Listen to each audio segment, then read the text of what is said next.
Good morning, Stompers. It's Old Gregg. Let's see if we can make an assessment and get this board built and teach you a little bit about building a pedal today. I forgot my Baileys. Hopefully you brought your Baileys so you can enjoy on sipping on a bit of that. And meanwhile, I'll teach you how to build this circuit. So first thing is you want to be organized, kind of have all your tools set in place, your mise en place, if you will. Let's make sure we have everything we need. We need our Old Gregg board. In your kit, if you had one, if you got a kit, you would have a foot switch. Otherwise, you'd have provide your own. A DC adapter, 2 audio jacks. In my kits, I include a bezel because I use a 5mm with a large bezel. There's our 5mm LED. I'm going to use orange. You can use whatever color you like, whatever knob you like. You should have one 47 microfarad electrolytic capacitor. Electrolytic capacitors are these little metal barrels. They have a long lead and a short lead. That because this is polarized, the long is the positive, the short is the negative. They also have a stripe showing which side's negative, and it should be rated at 47U or larger, and at 16 volts or higher. This one's rated at 50 volts. Then you should have 2 100 nanofarad or 0.1 microfarad box caps, film caps. These are not polarized, so you can see the legs are the same length. There should be 2 of those. You should have one 100K A. You can see up here A100K, meaning it's an audio travel. It's not linear, which is what we use for volume controls. That's what the A means. And then the 100K means it's a maximum 100K resistance. That's what we use for this particular circuit. And this particular one is a PCB mount. You could also use a wired one that uses lugs that you run wires to. You should have one protection diode. This right here is a 1N4001. You'll notice it has a stripe on one side. Diodes are polarized, meaning they have to go in a certain direction, just like your electrolytic caps. That's how it protects your circuit against accidentally hooking it backwards. You should have 4 resistors. So here we've got 4. We need to identify which is which. And so you could do this a couple ways. One is you could use a multimeter and just test the resistance. That's what I usually prefer to do. Or you could read the stripes, which is, the old way of doing it. And it's a good thing to learn. There's different ways to do. You can go online and look up a resistor calculator like this. There's even, if I scroll, hopefully I'm in the right line of sight here. You can scroll up, you can type what you're looking for, and it'll tell you what stripes, or you can type in the stripes and it'll tell you what the rating is. And then, or you can do it manually. So let's just see if I can do this manually here. See how I know. Okay, according to all our parts list is on the back, by the way. So we should have a 1 mega ohm, a 10 kilo ohm, a 4.7 kilo ohm, and a 2.2 mega ohm. So let's see, what do we got here? The stripes on this are red, red, or brown, brown, black, brown. So brown, brown, black, brown. Or maybe I'm reading it backwards. Let's see. Actually, it's not. I misread it. And that's important because it could go one way or the other. So this is actually yellow, purple, black. Yellow is 4, purple is 7, and the black is it black? Yeah. So 470, and then the 4th stripe is a multiplier. So this right here is our 4.7K. So we'll put that here. Here we've got, this is a brown, black, black. You'll see that a lot. Brown, black, black means 100, 1,000, 10,000, 1,000,000, something like that. Brown, black, black, red. So brown, black, black, red means 100 times 100. So that is our 10K. So that's a little bit higher than our 4.7. We've got, here we've got brown, black, black, yellow. You can see how those two could be confused easily. Brown, black, black, purple, or I'm sorry, brown, black, black, red, brown, black, black, yellow. Brown, black, black, yellow is 1 million or 1 mega ohm. So that's going to be our highest one so far. So we got 4.7, 10K, 1 meg. I'm actually out of 2.2 mega ohms, but a 2.2 would be 2 blue, I think. 2 blue. And you can tell that I did not plan this at all. 2, I'm sorry, it would be, yeah. Well, let's use the calculator here just to be sure. So we know it's 2 because it's 22. 2. So should be red, red, black, yellow. Now I don't have one of those here because I ran out and waited for some more. So I'm going to substitute a 3.9K, which is the closest one I have. I could take 2 1 megs and attach them together, but I'm not going to do that. It's not that critical at this point, and we'll find out if that sounds any different. So now that we got our resistors, and I just messed them up in order. Had them in order. Come on, guys. Then last thing is the transistors. You should have one that looks like this. This is an N2907. This is a PNP, positive, negative, positive transistor. And then here we have an MPSA18. These are sometimes hard to read, so you got to really look, sometimes with a microscope even, or a magnifying glass. That is our NPN transistor, negative, positive, negative. Has to do with the way that the energy flows through and the way that it works. Okay, so that's everything we'll need to build it, plus our enclosure. Some tools you'll need a soldering iron. I use a Hakko 888D, but whatever you've got. I run mine around 650, 700 Fahrenheit. Need some soldering wire, obviously. We're going to need some actual wire here, which I have red and black. Some sort of wire snipper, trimmer. I have this. To me, this reminds me of like a dinosaur for some reason. Whatever. And here is our flush cutters to cut our leads. I also use this multi-tool here for tightening down all my nuts. It's plastic, so it won't scratch your enclosure. And this guy for tightening the screw on the nut. And then I use, if I have to desolder, I use solder wick. I know some people use a solder pump. For some reason, I'm old school. I like the solder wick.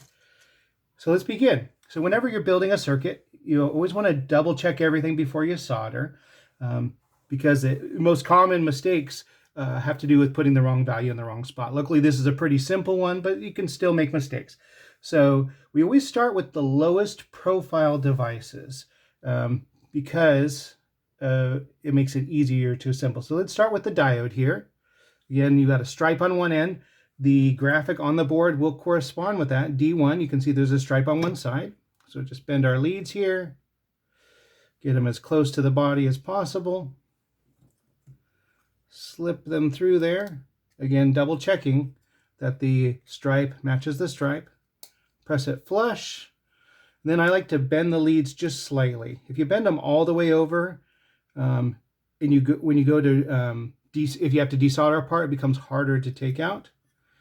But I just like to bend them a little bit, just to keep them in place. Now we'll go with, let's see. R1 is the 1 mega ohm, which again is brown, black, yellow. Oh, by the way, the fifth stripe, some of them have 5 stripes, has to do with the tolerance. Everything that I provide will have a brown, which means 1% plus or minus. These are really, really good tolerance. The best tolerance that you would ever need for something like this. Yeah, so we've got brown, black, black, yellow, and this is going to go in R1. Resistors are not polarized, so they could go either direction. One thing I do like to do, though, is I like to get them all oriented the same direction. That way, down the road, if it's a complex circuit, I'm trying to figure out if I put the resistors in the right spots or the right values. The tolerance stripe is all on the same side, and the first numeric value is all on the same side. Okay, R2 is the 2M2, which, again, I'm substituting a 3M9. So R2, we're going to go with the tolerance stripe on the right. That's what we started with.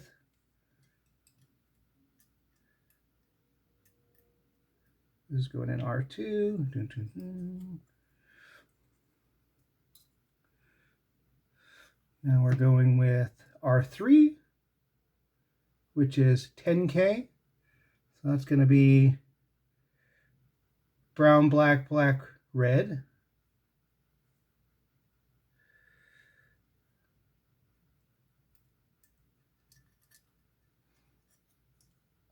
And if you're into really knowing these codes, if you notice, they go in the order of the rainbow. So we've got black, which is no color, brown, which is like lighter than black, or I would call it the first color. That way you know that it means 1. And then it's Roy G. Biv. You got red, orange, yellow, green, blue, violet.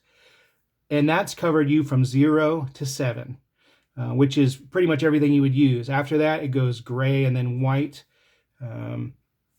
But you can easily memorize 0 through 7 just by remember black is no color, it's 0 color, brown is the first color, then red, orange, yellow, green, blue, violet. Okay, so we've got our last one, which should be our 4K7, which would be, again, that's going to be yellow, violet, black. And that's going right here in R4. Okay, we now have all of our resistors done. Once I do all of the resistors and diodes, I like to go ahead and solder them and snip the wires before we go to the next taller items. So make sure we're pressed down real good. We flip over our board here. For something this simple, you don't really need a PCB holder or anything. You could use one if you like, but we're not going to use one here. I don't need this at the moment, so I'm going to move it to the side. Getting our solder iron heated up here. Always start off with a really clean solder tip. Something like that. That's pretty clean, nice and shiny. And then we're going to go through here, and the idea is that you want to touch the solder iron to the lead of the component and the pad of the circuit board, the little metal pads. Not so much touching the solder to the tip. We don't want the solder to get all over the tip because the resin gunks it up. Resin is something inside. It's a wetting agent inside the solder that helps it flow easily, but it can gunk up your tip. Kind of like this. Well, this gunk is, I actually touched a plastic bag, but that's what goes on. So to get proper solder, you're going to go ahead and, I use the 3-second rule. So I go ahead and apply this here, 1, 2, 3, touch that till the solder melts and let go. And when you're done, you should have a nice shiny spot there. And just go ahead and do another one. 1, 2, 3. 1, 2, 3. 1, 2, 3. I don't know why I'm counting. It's not correlating to anything. There we go.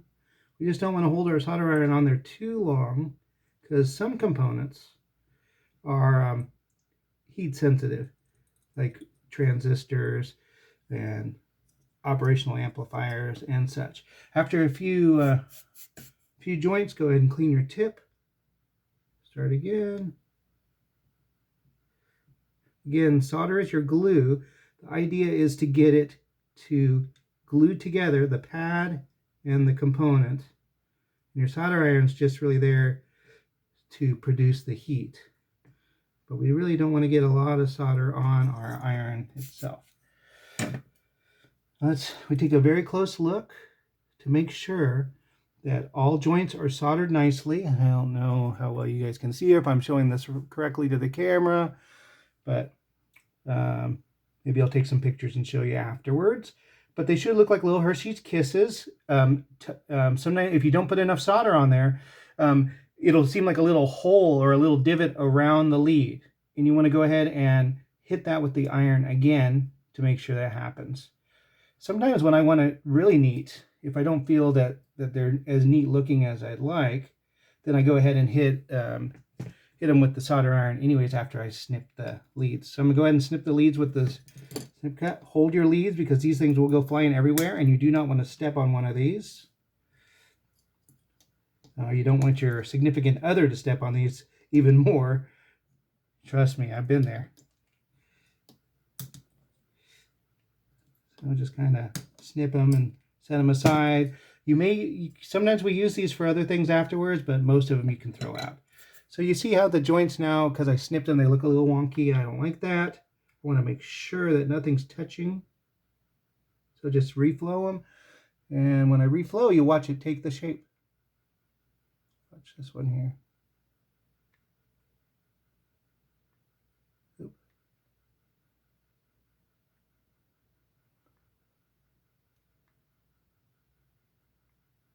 Kind of forms up against the lead. Looks nice and shiny. All right, so we've got our resistors and our diode done. Next tallest items is probably the transistor. Well, the transistors, the resistor, capacitors are all about the same. I like to do my amplifiers last because, again, they're heat sensitive and I don't want them on the board while I'm heating up other things so much. So we'll do our capacitors. Now these box film capacitors, they're both the same. They're both rated at 100 nanofarad or 0.1 microfarad. And they're both the same value and they're non-polarized. So we just put them both in here. 1 and 2. And then bend our leads a little bit. Let's go ahead and solder those in.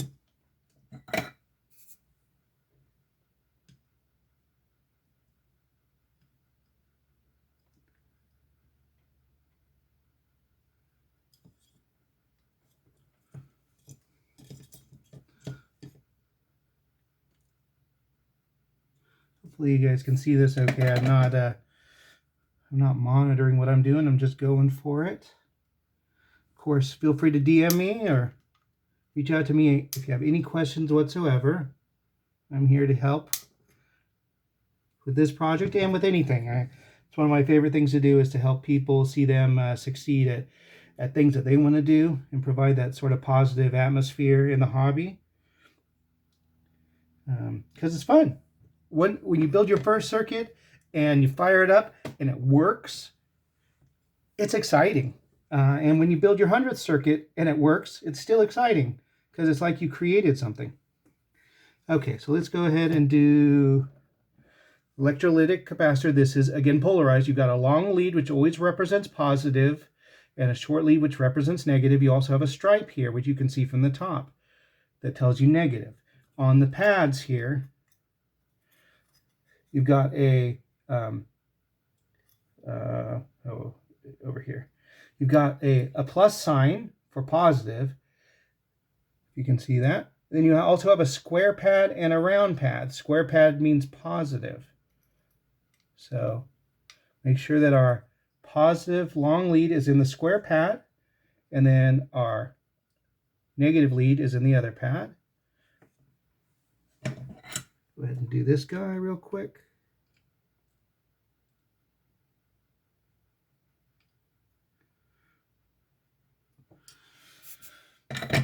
Always double check that you don't get any solder jumpers. You know, you don't want, if you accidentally tie, actually I'll just demonstrate. So if you're touching both of these at the same time, and then you put some solder, sometimes it'll bridge like that. And that's bad, because that's going to create a short circuit. So now what we have to do is either use our solder wick, or sometimes we can just go through with our soldering iron, just kind of press in there and pull away, and you can see it's separated the two. I want to make sure those are definitely separate. One more time, just in case I didn't do that in clear vision. The bridge. I'm having trouble bridging. Okay, so we've got a bridge there. And then I just drag my soldering iron through it, sometimes a couple times, and get them separate. Snip these leads. Okay, good to go.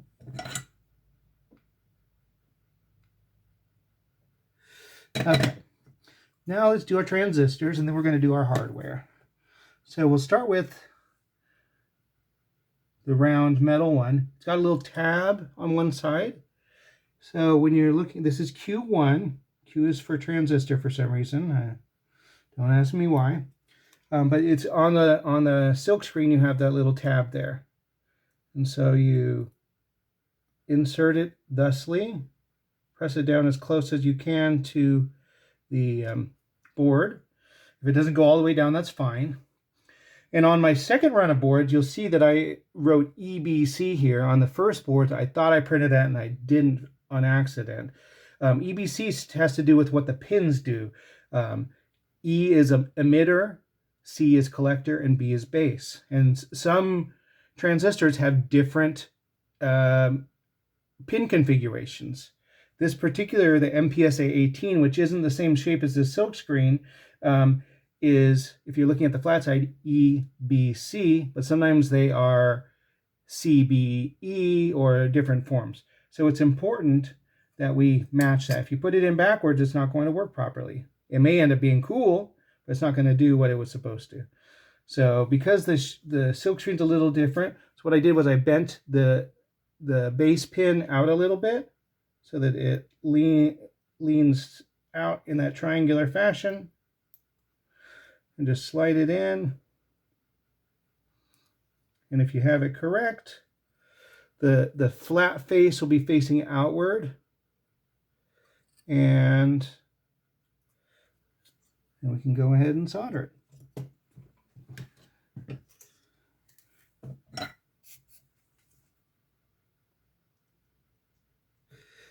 Transistors, again, are heat sensitive, so definitely don't want to touch the soldering iron more than a couple seconds per pad. If you aren't happy with how you solder, give it 10-15 seconds to cool down and then touch it up again, just to be safe. Desoldering is much harder than soldering, for me at least. So I try to do everything right the first time to avoid problems. Okay, so this one here looks a little bulbous, like maybe the solder didn't go all the way through the board. That means I need to heat it a little bit longer. So we're just going to go in and watch it suck in a bit.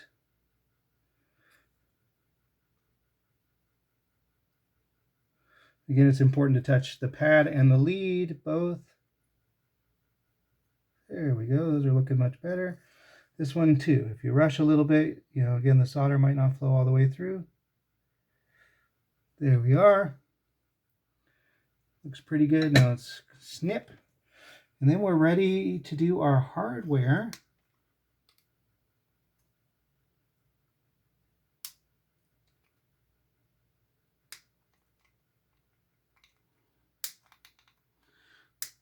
Flush cutters are important here because you want to get these snipped as close to the board as possible, because you don't want any bit of the lead sticking up and possibly touching the enclosure or touching another component or anything.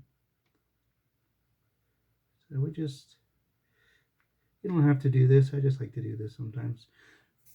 Sometimes fun to watch the solder flow. Okay. So at this point, we have all of these components installed except for the diode, which is the bypass light. Then we've got the foot switch to do, and then we've got the up here goes the control, the potentiometer, and then 3 sets of wires to power and then in and out. You'll notice each of these have I, 9V, and O. Those represented the positives or the tips. And then G is for grounds, because each of these devices is going to have 2 wires. And then I actually, in case you wanted, if you were doing your own, I put a second power connector down here. And some people like to do the power to the side, so you can use either or both. Well, not really both. You wouldn't do that. But if you wanted to run a battery off of here, I guess you could. I don't know. I never do that. Okay, so everything else, we flip the board over. I put a note here that says switch this side. That's really important, but not only the switch, but the LED, because the board, it's mounted in the enclosure like this, not like this, unless you bought the reverse one for a clear case. So you want to make sure that your foot switch gets soldered on this side, not this side. Otherwise, you're going to be in trouble. So let's do the LED first. LEDs, short for light emitting diode, just like the black protection diode we did here. It's got a positive and a negative. You've got a long lead and a short lead. And then you also have, and you may not be able to see it here, but on the short lead, you have a flat side on the plastic here. And that corresponds to the picture here. And these are actually called cathodes and anodes. The way I remember that is I'm allergic to cats. So my reaction to cats is negative. So therefore the cathode is the negative side. So we're just going to pop it in here. And this is where it can get a little bit trickier, because you're going to try to hold a component at a particular spot and hold solder and the soldering iron. What I like to do is I like to take the long lead, just get that in there and bend it. This is just how I do it. There's different ways to do it. You could use helping hands, or you could use some of that blue tack gum that some people like to use. So I just get it bent a little bit. Then I can, and all you professional solderers out there, you might say, oh, Jesse's got some bad habits. I'm learning. You know, even though I've done tens of thousands of solder joints, I'm always learning new, better ways to do it. Some things work for me that maybe don't you have a better way. And you know, I'm open to suggestions always. I like to use my enclosures also. I'll show you, especially with switches and stuff. And just kind of hold it. This one, I wouldn't normally do this on a painted one. I would do this on an unpainted one, but this is what we have right now. I'll just be careful not to get a mess. Oop. And see, this is where I should be using. Let me grab my helping hands here. Should be showing you guys good habits, not bad habits.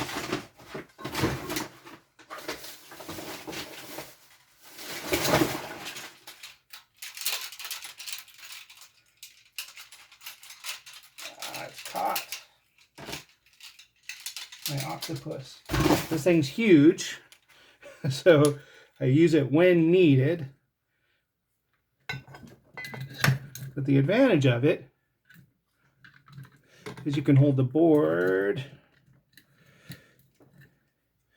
in one hand, one helping hand, and your component in the other. So let's flip this guy over.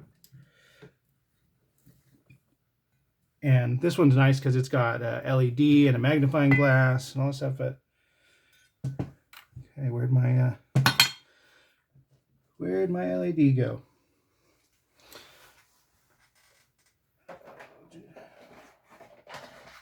Just grab another one here.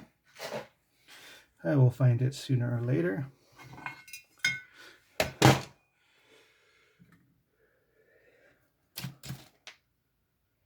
Okay, so again, we're going, remember, on the back side, and long lead in the square pad. I like to bend it a little bit. Then what I'm going to do is bring this over and let this guy hold it in place.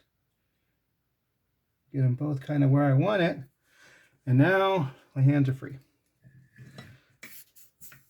Be careful because you're now soldering onto the component side. You don't want to accidentally burn one of your capacitors or whatnot. And because I set these,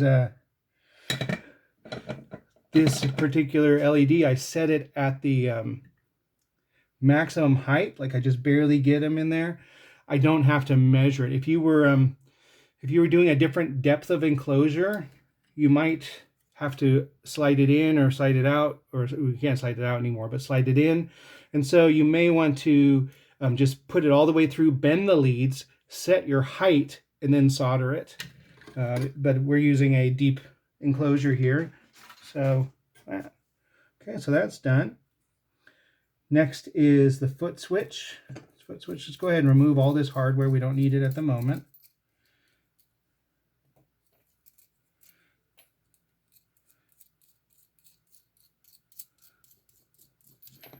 Okay, now the foot switch is also going on this side. That's very important. You can see the foot switch. It is possible to put it in 90 degrees, and that would be wrong. Now, with my particular board designs, you can put it in 180 degrees, and that's okay. Either one of those. But if you have with the blades facing up and down, that is bad. The switch will not work correctly. So we're going to put it with the blades going left and right of the lugs this way. And here's where I like to use my enclosure. Kind of helps everything kind of stand upwards a bit. Or you could use your helping hands.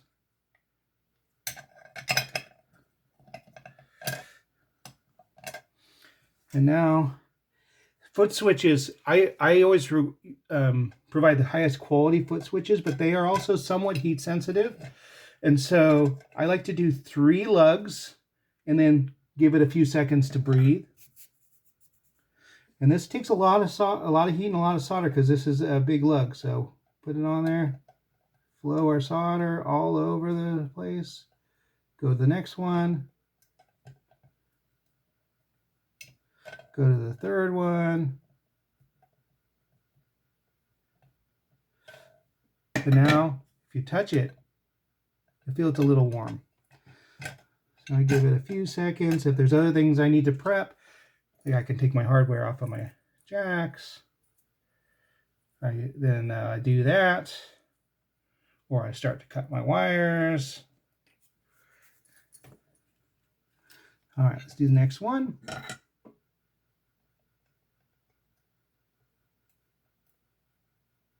One. Foot switches are generally pretty durable unless you buy the cheapest ones. But I've melted them before when I was newer starting. If I was holding the soldering iron on there for too long. Or if I did all 9 at the same time and I was on there for, let's say, 10 seconds each. That's like a minute and a half of constant 700-degree heat on there. And the epoxy they use to seal it, to seal the things, do not like that much heat. There's a lot of debate as to whether you should run cooler and longer or hotter and shorter. I tend to go hot and short because I want to get in there, get out. I want the solder to heat as quickly as possible, flow, and then remove the heat. Just like you can touch a super, super hot pan with your fingers for a split second and you're fine. But if you held your fingers onto a not as hot pan, but still hot, you're going to burn yourself. I think that's also the trick that firewalkers use when they're walking on coals, is the coals themselves are super, super hot, but their feet aren't pressing on any given spot for very long. If they stood there, they would burn their feet. But because they're walking least that's what I figured anyways. I've never done it. Okay, switch is still warm, but it's okay. All right. Here we have the control, the potentiometer, which is a level control on this effect. There's no gain control. This again gets mounted on the back side because this faces up. And it's also important